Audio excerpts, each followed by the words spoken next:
కాబట్టి ఈ పూట మీరు ఆలోచించండి.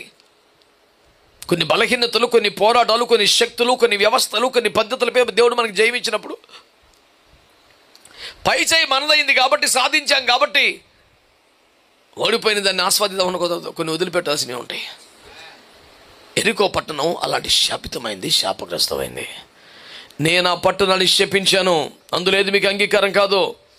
వాగ్దాన దేశమును స్వంతరించుకున్న మధ్యలో మీకు అడ్డంగా ఉంది, దాన్ని సాధించి తీరు తప్ప ఎదరికి వెళ్ళలేని పరిస్థితి ఉంది.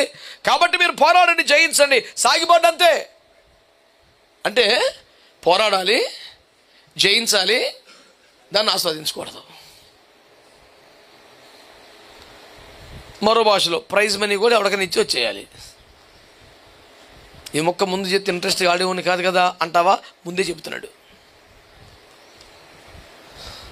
నువ్వు కష్టపడాలి, పోరాడాలి, జయించాలి, నాది కాదనుకోవాలి.